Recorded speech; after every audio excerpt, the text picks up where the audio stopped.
Guilty of corruption, former Malaysian Prime Minister is sentenced to more than a decade in prison. That's for Najib Razak's alleged involvement in the 1MDB scandal. So, could this be a step towards rooting out graft in Malaysia? And what, if any, are the political ramifications? This is Inside Story.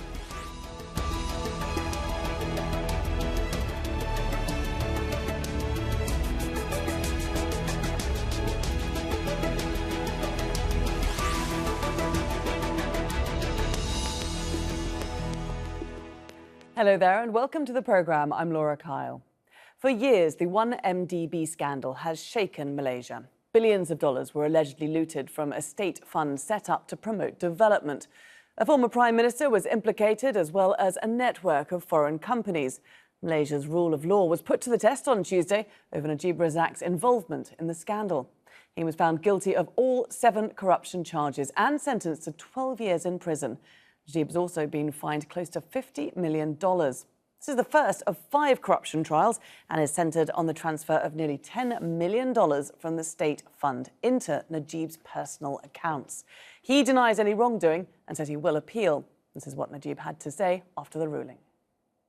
This is definitely not the end of the world because there's a process of appeal and we hope that we would be successful then. So the effort will continue, and to my supporters, I hope they will continue to believe in me, believe in our struggle, and continue to be in positive and in high spirit. Al Jazeera's Florence Louis reports now from Kuala Lumpur. Tuesday's verdict makes Najib Razak the first Malaysian leader to be convicted of corruption. Now, he's also been sentenced to serve up to 12 years in prison in order to pay a fine of $50 million. But the judge has allowed a delay in carrying out of the jail sentence and the payment of the fine. Now, the judge, in reaching his verdict, rejected Najib's argument that he had been tricked by financiers. He also described the defense argument that Najib was led to believe that the $10 million that appeared in his personal bank account was part of a donation from Saudi Arabia as an elaborate but weak fabrication. Now, Najib faces dozens of other charges, including charges of laundering $550 million from state investment fund 1MDB. And some analysts say that Tuesday's conviction could strengthen the prosecution's case in those other trials. Civil society groups and opposition politicians have fought for years to bring the corruption scandal in 1MDB to light. But criminal proceedings against Najib only started when his party, the United Malays National Organisation, known as UMNO, was voted out of power in a general election in 2018. And some analysts are also saying that this verdict could strengthen the credibility of Prime Minister Muhyiddin Yassin, who took power in February. But it may also weaken his coalition because they rely very heavily on UMNO to hold on to a very slim majority in parliament. Those are the political ramifications.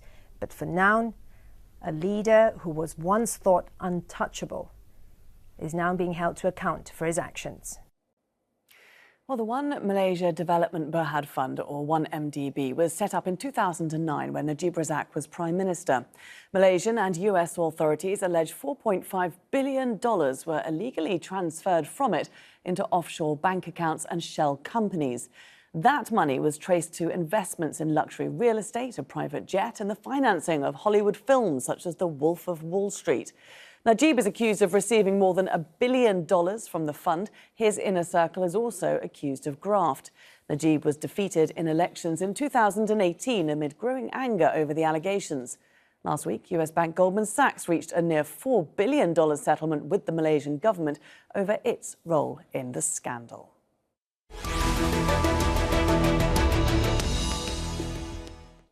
Let's bring in our guests now. And in Kuala Lumpur, we have Ee Sun Oh. He's Senior Fellow with the Singapore Institute of International Affairs and a former political secretary to Najib Razak. In London, we have Claire Rucastle-Brown. She is an investigative journalist who helped expose the 1MDB scandal. And also in Kuala Lumpur, we have Bridget Welsh. She's an honorary research associate at the University of Nottingham's Malaysia campus. A very warm welcome to all of you. Claire, You spent years exposing this scandal. How does it feel today to see Najib being sentenced? Well, I hate to sort of use the word vindication, or I don't think one ever feels enormous delight at seeing someone fall or be faced with such punishments.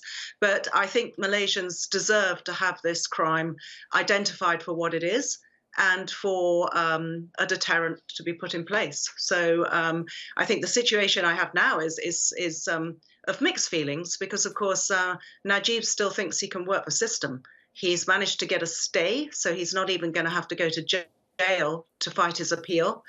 And he's going to carry swanning round in his police escort and speaking in Parliament. And the first thing he did was step out on the steps outside the court and with his lawyer cast aspersions on the judge effectively and continue to claim that he's innocent. It's true, isn't it, Isun? He wasn't acting like a man who's just been brought down. Do you think Najib expected this sentencing? Well, I think before the sentencing to date, there was already sort of widespread expectations, because this series of charges, for example, money laundering, criminal breach of trust and abuses of power, they are, shall we say, quote unquote, easier to prove than perhaps some other charges which requires more stringent sort of intent requirements. So yeah, I would think he and at least his legal team would have expected this, at least the money laundering series of conviction, and thereby, for example, his lawyer would have quoted a lot of precedents in trying to mitigate for his sentencing, as well as to try to stay his sentences, which were granted by the judge eventually. Bridget, why do you think Najib Razak got a stay of jail today? And in doing so, has the wrong message been sent to Malaysians? Well, the stay is quite normal. In other political cases and other, such as Anwar Ibrahim, after he was convicted, there was a stay and appeal process. So I think this was expected. And in fact, the appeal process will go on for at least 1 year, maybe 2. And given the fact that there are multiple trials coming, I expect that this process of his jurisdictions and issues will last for at least 5 years moving forward. Now, of course, Malaysians are divided on this issue. While most Malaysians are seeing this as the day of justice and the issues of corruption are being addressed, a lot of Malaysians do continue to have support Najib and also have reservations about the cases, but given that the country is politically polarized. I mean, you say this could go on for 5 years, this appeals process, I mean, during which, presumably, Bridget, Najib can continue walking around free. He's free to continue practicing politics. Well, the appeal process should be a couple years, but he has other cases that are going to come forward, and he won't be able to run for office. Whenever Parliament is dissolved, he will no longer be an MP. OK, Claire, not able to run for office, but how much power does Najib still run and wield behind the scenes? Well, he's obviously been slapped with a huge fine, and his funds, according to his lawyer, that are available to him in KL, have been frozen. However, he is regarded as someone who still has a great deal of wealth at his disposal, and that counts in Malaysia. Money politics is what Najib practiced. He's still regarded as a very powerful player, and he's created this sort of cult. I don't know how much of it is bought and how much of it is genuine, but he's turned himself into a sort of victim figure, a champion of the Malay cause, allegedly, and is playing to the gallery as hard as he can and this could become very destabilizing. I think his best card now is to stir up political unrest, to benefit his own position and to urge for an election, which I think he hopes that he can win.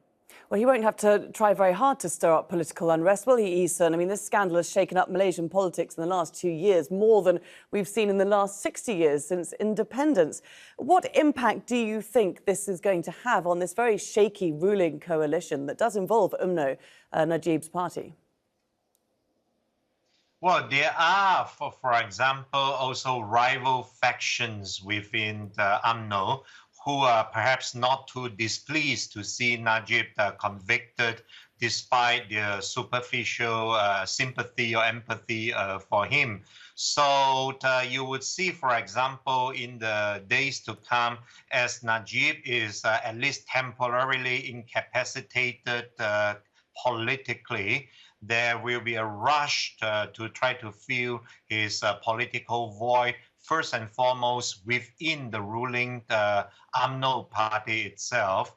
And as such, factions are trying to jostle for power and try to come to a more political prominence as Najib at least temporarily recede to the background.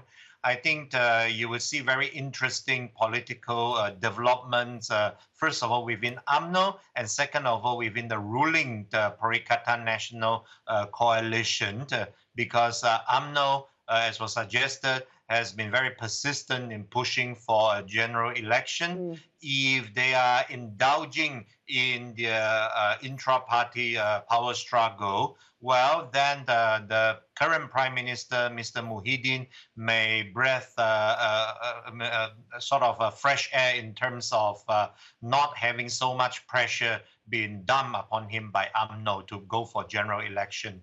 Bridget, how safe is the Prime Minister Muhyiddin's position? Well, in Parliament, he has only a number, 1 or 2 majority, and I think that is something that has been quite precarious. There has not been an official vote of confidence, despite him being in office for over 5 months. There was a proxy vote to remove the Speaker of Parliament, but not a vote of confidence. I think in the next month that the Parliament has to sit, there will be some sort of vote. Whether or not it is an actual official vote of confidence or whether or not it's a vote, for example, over the COVID relief measures, we will see. But my sense is that he has more of a fighting chance of winning that vote than people appreciate. There may be others that choose not to abstain or different alliances that emerge. He just needs to get through this process before he has to hold another session of Parliament later in the year. And I have a feeling Muhyiddin Yassin will get through this because I think it has strengthened his hand, despite how it looks that potentially there will be a defection from UMNO. And I think Isan is correct. UMNO is quite divided. And not only is it divided, there is also a court case going against its president, Zahid Hamidi. So I think there are going to be other issues that the party are going to have to face involving the issues of corruption. OK. Claire, you have an anti-corruption website, the Sarawak Report, a place where you were born. Is Malaysia a corrupt country, or was this an isolated scandal? Well, I don't think I'd be the only person to repeat the idea that this was an isolated scandal. I'd spent 5 years prior to coming on the 1MDB investigation, unveiling one corruption after another involving the ruling party in Sarawak. It's a major problem that Malaysia needs to tackle to progress. And I think it's an interesting conundrum we have now because the Americans have managed to retrieve roughly nearly $2 billion in assets that it is now liquidating. And the idea is that that money goes back. And indeed, following the 2018 election, a new government came in. It started pursuing these corrupt practices and going after people like Najib in the courts. And the money started to flow back. And then, of course, we now have a situation where Muhyiddin's government is largely dependent on these very characters, including Najib and his UMNO party, a large number of whose leading lights are, like Zahid and Najib, facing various corruption charges linked to 1MDB and others. So should the money continue to be going back to Malaysia, I think there's a very strong argument to say no. Do you agree with that, Eason? Well, I think at the moment, Malaysia will certainly need that amount of money for various, for example, as Bridget mentioned, COVID-19 relief measures and so on. That's why you saw, for example, over the past few months, the government of the day appeared to be rather willing to settle for lesser amounts with other the key 1MDB question, Eason, related is whether the players. money will be properly spent. Well, at the moment now, I think the money would indeed go mainly for this COVID-19 relief measures. Would there continue to be various allegations of corruption? Certainly, this is a developing country, almost inevitably so. Bridget, how confident are you that Malaysia will not see corruption on this scale again? Well, I think, corruption happens in developing and developed countries as well. But I think this is somewhat unique because it is such a large amount of money. 4.5 billion is just certain parts of it. It involves maybe as much as $10 billion. This is the largest kleptocracy case in the world. And I think in part because of its excessiveness, I think this is one of the reasons why you've seen this unprecedented development today, which is a former prime minister of this country was convicted. And I think this actually is really sending a sense of how unique this is. Of this scale, I think probably unlikely. Whether or not there continues to be issues in terms of corruption, absolutely. And in fact, many of the concerns are that there are not enough checks in the current government to deal with the issues of patronage, issues of contracts that I think are still quite significant. And that's why this decision is a first step, and there are of many steps that are needed to strengthen Malaysia's anti-corruption measures. Eason, you were Najib's political secretary at the same time that 1MDB was set up in 2009. Was there no inkling amongst government that this was going on? Well, I think at least initially when I worked for Mr. Najib as his political secretary, our understanding of 1MDB was to the extent that it was what we call a special purpose vehicle in order to enhance Najib's so-called transformation measures. He would like to, for example, go into some of the more advanced technological fields and so on. And we thought that 1MDB could be such a vehicle. Over times, of course, I think mostly after I left, a lot of allegations has come out that, for example, it was used for diversion of funds for various other, sometimes very private purposes. Okay, Claire, why do you think that Najib thought that he could get away with pilfering such enormous sums of money? Malaysia is very centralized. It really reached a situation where Najib had the most extraordinary control over every arm of government. He was the head of the ruling UMNO party. He was the finance minister and prime minister. And I think he just thought he owned the country. He could get away with anything. And look, if I hadn't broken this story from outside the country and then really sort of ended up, we went through 2 years of utter denial by all Najib's party. Not one of the people now who are accepting maybe that he's corrupt. Very few were prepared to do anything but vilify me, vilify all the reporting. Even when the Department of Justice, United States, lodged court cases to retrieve the stolen money and laid out the money trails for everyone to see, Malaysia was still denying it. Najib thought he could get away with it, and it was this unexpected election result that brought him down. But what really worries me is the corruption we're seeing return now that we've seen this recent coup of various factions that are linked to UMNO and under Muhyiddin. Malaysia has been shocked again by blatant corrupt practices. The offering of plum jobs to politicians, in government-linked companies has been rampant. You've seen that there have been endless stories where MPs have come out and confessed to the extraordinary sums that they're being offered to switch parties in order to back Muhyiddin. It's blatant, open corruption and very disappointing, really, after a period of trying to sort that the present government is dependent on this kind of return of corrupt politics. And Claire, to stop such a thing happening again, to stop this corruption that you've just been talking about, there really needs to be an atmosphere of free speech, doesn't there? An atmosphere where whistleblowers feel that they can be protected. You weren't protected. What sort of harassment did you feel? And do you see other people facing similar situations, similar threats? Well, of course, journalists in Malaysia, the crackdown again has gone right back to how it was at the worst of the Najib sort of lashback as he was trying to protect himself. He was cracking down on Malaysian journalists. He brought in one of the world's first so-called fake news laws. You know, I know for a fact that journalists are presently feeling once more very intimidated. They're being harassed. They're being threatened and gone after for whatever excuse, you know, the authorities can come up with to accuse them of breaking this law and that. And it's very effective if you're trapped in the jurisdiction. It was bad enough for me being in London. You know, I had private investigators tag me around town. I was hacked into. I had vexatious and vicious and expensive legal cases lodged against me. And of course, a red notice for my extradition to Malaysia to face all sorts of Byzantine charges that would have put me in jail for 20 years. So I think Najib's lucky as he only got 12.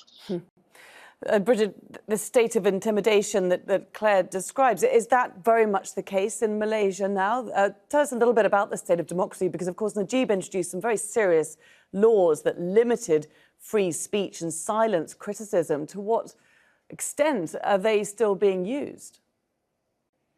Well, after the election in 2018, you could see a real change in the political climate where there was much more open space and open discussion of issues.